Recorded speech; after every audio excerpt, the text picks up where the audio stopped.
నమస్తే welcome to Andhraprabha నేను విద్య. ఓరుగల్లు ప్రజల ఇలవేల్పుగా విరాజిల్లుతోంది వరంగల్లోని భద్రకాళి ఆలయం. ఇక్కడ అమ్మవారు ఏకశిలపై భక్తులకు దర్శనమిస్తూ ఉండటం విశేషం. భద్రకాళి దేవికి అంకితం చేయబడిన దేవాలయంపై ఆంధ్రప్రభ స్పెషల్ స్టోరీ. వరంగల్లోని భద్రకాళి ఆలయం భారతదేశంలో ఎన్నో పురాతన ఆలయాలు ఉన్నాయి. అందులో ఒకటి భద్రకాళి దేవాలయం. వరంగల్ హన్మకొండ మధ్య భద్రకాళి సరస్సు పక్కన ఓ కొండపై ఉన్న పురాతన ఆలయం ఇది. మొదట చాళుక్యుల పాలనలో క్రీస్తు శకం 625లో నిర్మించబడింది. 1950లలో శ్రీ గణపతి శాస్త్రి మరికొందరు స్థానికులు పునరుద్ధరించబడిన తరువాత భద్రకాళి ఆలయం మళ్లీ పూర్వ వైభవాన్ని పొందింది. ఇప్పుడు దాని వైభవమైన గతానికి సంబంధించినటువంటి కొన్ని ఆనవాళ్లను మాత్రమే కలిగి ఉన్నప్పటికీ ఈ ఆలయం అత్యంత ప్రజాదరణ పొందిన ఆలయాల్లో ఒకటిగా పేరుగాంచింది. దుర్గా భద్రకాళిగా ప్రాదుర్భావం చెంది కోటి యోగిని గణములతో భూమండలం మీద అవతరించిన ప్రదేశం వరంగల్ మహానగరంలోని ఈ భద్రకాళి దేవస్థానంగా చెబుతారు. రాముడు అరణ్యవాసంలో అమ్మవారికి నవరాత్ర వ్రతం చేసి లంకను జయించి సీతను తీసుకొని అయోధ్యకు వెళ్ళినట్టు చెబుతారు దేవి భాగవతాన్ని అనుసరించి. అట్లాగే పాండవులు కూడా వనవాసం సందర్భంలో కొన్నాళ్ళు వాళ్ళు హిడింబాశ్రమంలో ఉన్నారు. హైదరాబాద్ నుంచి వరంగల్కి వస్తున్న సందర్భంలో కాశీపేట, ఇప్పుడు కాశీపేట అయింది. ఆ కాశీపేటకు పార్శ్వంలో సోపానగిరి మెట్టుగుట్ట అని ఉంది. అది హిడింబాశ్రమంగా చెప్తారు. ప్రతి సంవత్సరం లక్షలాది మంది భక్తులు భద్రకాళి అమ్మవారిని దర్శించుకుంటారు. చారిత్రక ప్రాముఖ్యత, మతపరమైన ప్రాముఖ్యతతో పాటు ఆలయం చుట్టూ ఉన్న సహజ శిలలు కూడా ఈ ఆలయాన్ని తప్పక సందర్శించేలా చేస్తాయి. ఆలయం లోపల ఫోటోగ్రఫీకి అనుమతి లేదు కాబట్టి వరంగల్ భద్రకాళి ఆలయ ఫోటోలు దాని ఆధ్యాత్మిక సౌందర్యాన్ని వర్ణించలేవు. ఈ ఆలయంలో ప్రధాన దేవత భద్రకాళి దేవి. అమ్మవారు కూర్చున్న స్థితిలో 8 చేతులతో దర్శనమిస్తారు. ఒక్కో చేతిలో ఒక్కో ఆయుధాన్ని పట్టుకుని ఆకర్షణీయమైన కిరీటాన్ని ధరించి ఉండటం చేత భక్తులు ఆ అమ్మను చూడగానే పారవస్యానికి లోనవుతారు. హిడింబాశ్రమంలో పాండవులు ఉన్న సందర్భంలో భీముడు హిడింబిని పెళ్లి చేసుకుంటాడు. వాళ్ళు హిడింబాశ్రమంలో ఉన్న సందర్భంలో అమ్మవారిని బాగా ఆరాధిస్తారు. ఆరాధించి కృతకృత్యులైనట్టు మనకు చరిత్ర చెబుతోంది. అట్లాగే చాళుక్య చక్రవర్తి రెండవ పులకేశి అమ్మవారిని దర్శించి వేంగిని జయించినట్టు, తర్వాత 7వ శతాబ్దంలో 625 ప్రాంతంలో అమ్మవారికి ఈ గుడి కట్టించినట్టు మనకు శాసనాలు. కాకతీయులు, చాళుక్యుల తర్వాత కాకతీయులు స్వర్ణయుగం. కాకతీయులు అమ్మవారిని తమ ఇలువేలుపుగా కొలిచారు.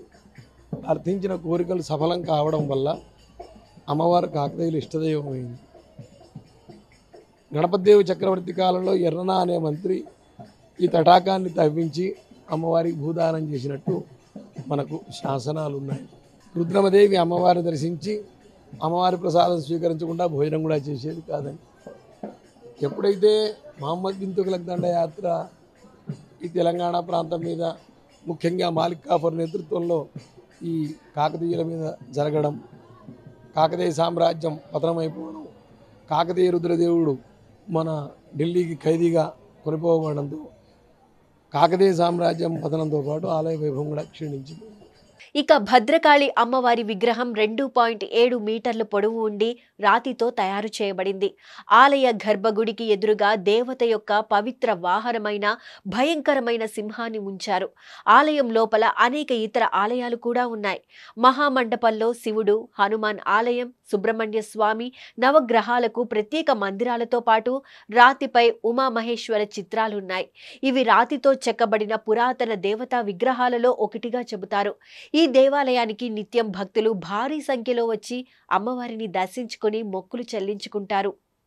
ఆలయ అర్చకులు ప్రతిరోజు భద్రకాళి అమ్మవారిని ప్రత్యేక అలంకరణలో అలంకరించి భక్తులకు దర్శనం అందిస్తూ ఉంటారు.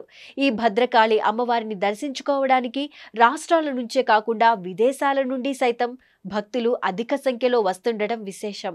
ఆలయ ప్రధాన అర్చకులు శేషు గారు మనతో ఉన్నారు. అసలు భద్రకాళి అమ్మవారి చరిత్ర ఏమిటి అనేది తెలుసుకునే ప్రయత్నం చేద్దాం. అయ్యగారు నమస్తే అండి. భద్రకాళి దేవాలయం యొక్క చరిత్ర ఒకసారి చెప్పారు. దక్షిణ భారతదేశంలో కాకతీయుల రాజధాని ఏకశిలా నగరంగా చరిత్ర ప్రసిద్ధిగాంచిన వరంగల్ మహానగరం సముద్ర మట్టానికి 700 మీటర్ల ఎత్తులో మన తెలంగాణ ప్రాంతం ఉంటే సముద్ర మట్టానికి 400 మీటర్లో మన వరంగల్ ఉంది. కాకతీయ సామ్రాజ్యం అటు తంజావూరు, ఇటు మహారాష్ట్ర, కన్నడ, ఒరిస్సా అన్ని ప్రాంతాలకు విస్తరించింది.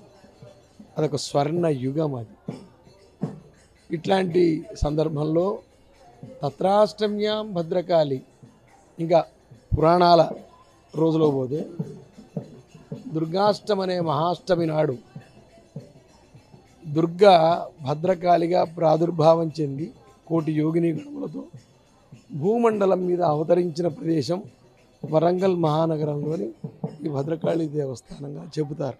ఇవాళ శంకరాచార్యుల వారి కాలడిలో కనుక పుట్టకపోతే మీరు బాగా చూడండి, హైందవ మత ప్రవక్తలంతా, హిందూ మత ప్రవక్తలంతా దక్షిణ భారతదేశంలో పుట్టారు.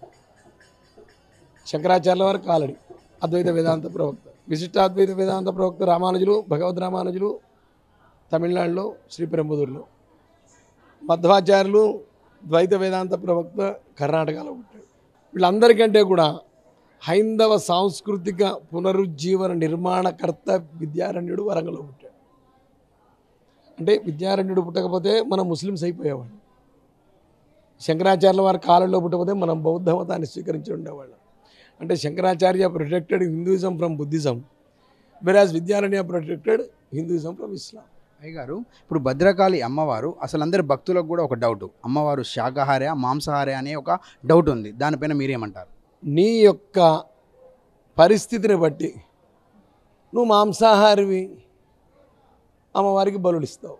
నువ్వు శాకాహారివి, శాకాలతో పూజలు చేస్తావు.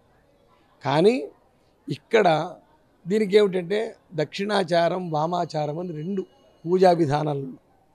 ఎక్కడైతే దక్షిణాచారం ప్రకారం పూజారాధనలు జరపబడతాయో అక్కడ కేవలం శాకాహారము, వేద మంత్రాలే వాడాలి పూజలు. ఎక్కడైతే అక్కడ అమ్మవారు ప్రసన్న వదనంతో ఉండాలి. ఎక్కడైతే వామాచారం ప్రకారం పూజలు జరపబడతాయో అక్కడ అమ్మవారి ముఖం ఫెరోషియస్గా ఉండాలి. అక్కడ బలుడు, రాజ్యాంగం కూడా బలులు నిషేధించింది. మన గుళ్ళల్లో కూడా ఇక్కడైతే మనం దక్షిణాచారం శంకరాచార్య సంప్రదాయం ప్రకారమే అనూచానంగా కొన్ని వందల విద్యారణ్యకాల నుంచి మనకు వస్తుంది. అన్ని దేవాలయాలలో దేవుళ్ళ అలంకరణ అనేది నిత్యం ఉండదు. మన భద్రకాళి అమ్మవారికి నిత్య అలంకరణ రావడానికి గల కారణాలు ఏంటి? ఒక్క రూపంలో నవరాత్రులలో మాత్రమే చేస్తారు. అయితే శాస్త్రంలో కూడా రోజుకో అలంకారం చేయమని లేదు, రోజుకొక దుర్గాక్రమంలో పూజ చేయమని ఉన్నది. అయితే ఆగమశాస్త్రం ఏం చెప్తున్నారు? అర్చకస్య తపోయోగాత్ అర్చనస్యాతిశాయనాత్ అభిరూప్యాచ్చ బింబాచ్చ దేవ సాన్నిధ్యం ఇచ్చి, అర్చకుని యొక్క తపోయోగం వల్ల అమ్మవారికి చేయబడే ఆరాధనాతిశయముల వల్ల ఆ మూర్తి తేజోవంతమై భక్తులను అనుగ్రహిస్తుంది. అమ్మవారు మొట్టమొదటి చిన్నపిల్లలా కనపడుతుంది అని చెప్పడానికి బాలగా అలంకరించి చూపిస్తారు. రెండో రోజు ఆ మంత్రదీక్ష ఇవ్వడానికి ముందు పిల్లవాడికి అన్నం పెడతారు కాబట్టి దానికి సంకేతంగా అన్నపూర్ణగా అలంకరిస్తారు. నవరాత్రులలో మంత్రదీక్ష ఇవ్వడానికి గాయత్రి అపరం మంత్రం నమాదప్రద గాయత్రిగా అలంకరిస్తారు. 3వ రోజు వీడు ఐశ్వర్యం కోసం చేస్తున్నాడేమో అని అమ్మవారి వీడికి ముందు ఐశ్వర్యం ఇచ్చేస్తుంది అని అనడానికి సంకేతంగా లక్ష్మిగా చేస్తారు.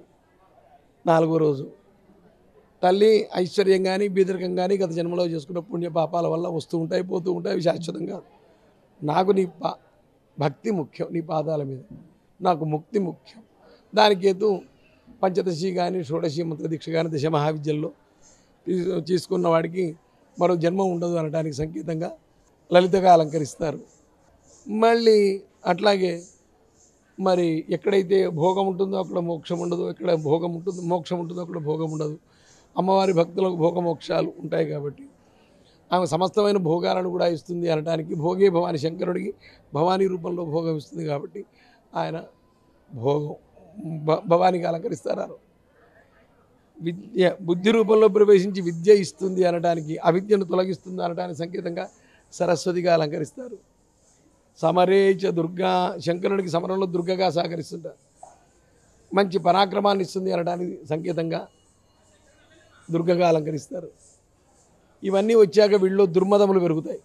విద్య వల్ల విద్యామదం, ధనం వల్ల ఐశ్వర్యం వల్ల ధనమదం, అధికార మదం, ఇట్లా ఇవన్నీ పెరుగుతాయి. మరి ఎప్పుడైతే దుర్మదములు మనిషిలో పెరుగుతాయో వాడు పతనమై మందిని ఖరాబ్ చేస్తాడు. కాబట్టి వాడు మంచిగా ఉంటూ మందిని మంచిగా ఉంచాలంటే తా స్వయం తీర్థం పరాంతారే వాడు తరిస్తూ 10 మందిని తరింపజేయాలంటే ఈ దుర్మదములన్నీ లేకుండా ఉండాలి. ఈ దుర్మదములను అణిచిపారవేస్తుంది ఆ అమ్మవారి అనడానికి మహిషాసుర మర్దినిగా అలంకరిస్తారు. అది సిద్ధాంతాన్ని ఆ తత్వాన్ని పట్టుకొని అలంకారాలు చేస్తారు. కానీ మన ఈ అలంకారం ఈరోజు ఇట్లా అందుకనే ఒక్కొక్క గుళ్ళో ఒక్కొక్క రోజు వేరువేరుగా అలంకారాలు మారుతూ ఉంటాయి. ఆ సంప్రదాయం ప్రకారం ఆ తత్వాన్ని పట్టుకొని ఏదో ఒక అలంకారం చేయడం. అయితే చేయడం మరి అట్లా శాస్త్రంలో ఇప్పుడు ఎందుకంటే ఇక్కడ వచ్చి చెప్పింది కదా, అర్చకస్య తపోయోగాత్ అర్చనస్య అతిశాయనాథ్. కాబట్టి ఆ అవకాశం ఇచ్చిన మేరకు అట్లా చేస్తారు. కానీ భద్రకాళి గుళ్ళో నవరాత్రులలో ఏది దేవీ నవరాత్రులలో ఆశ్వయుజ మాసంలో మూలమూర్తికి చేస్తారు. ఆషాఢ మాసంలో ఆ 15 రోజులు తిథిమండల దేవతాయజనంగా చేస్తారు. కాబట్టి ఆ క్రమంలో చేస్తారు. ఇంకొకటి అయ్యగారు, చంద్ర ఆకారంలో భక్తులకు బొట్టును పెడుతుంటారు కదా మీరు, దాని యొక్క ప్రత్యేకత ఏమిటి అసలు? త్రిపుండ్రం అంటే భస్మం. శంకరుని భక్తులు శంకరుని దేవోభూత్వా దేవం యజేత్, ఏ దేవుడిని అయితే మనం ఆరాధిస్తూ ఉన్నామో ఆ దేవతా తిలకాన్ని ధరిస్తాం. శివాలయంలో పూజ చేసే ముందు భస్మం పెట్టుకొని ఇట్లా పోతాం. త్రిపుండ్రం అంటారు దీన్ని. 3 రేఖలు. ఊర్ధ్వపుండ్రం విష్ణువుని ఆరాధించేటప్పుడు ఇట్లా 3 రేఖలు ఇట్లా మీదకు ఉంటాయి. శాక్త తిలకం అంటారు దీన్ని. ఏది అమ్మవారి యొక్క తిలకాన్ని శాక్త తిలకం అంటే ఈ చంద్రవంకను ధరిస్తారు. దీంట్లో కూడా మతాలున్నాయి. కొన్ని సంప్రదాయాల్లో గుండ్రగానే, గణపతికి గుండ్రటి తిలకం, అమ్మవారికి చంద్రవంక తిలకం అని ఒక సంప్రదాయం. మన అమ్మవారికే గుండ్రటి బొట్టు, గణపతికే చంద్రవంక అని ఇంకో తంత్రంలో ఎన్నో శాస్త్రాలు ఉన్నాయి ఇక్కడ. అయితే ఈ సంప్రదాయం ఈ గుడిది ఏది ధర్మ సమ్రాట్ కరపాత్ర స్వామి వారి యొక్క హయగ్రీవ సంప్రదాయాన్ని అనుసరించి శ్రీచక్రార్చన చేసే వాళ్ళంతా ఈ శాక్త తిలకం ఇట్లాగే పెట్టుకుంటారు. అతి ప్రాచీనమైన భద్రకాళి దేవాలయం యొక్క చరిత్ర ఈరోజు మనం తెలుసుకున్నాం. కెమెరామ్యాన్ బాలుతో రాజేంద్ర ప్రసాద్, ఆంధ్రప్రభ.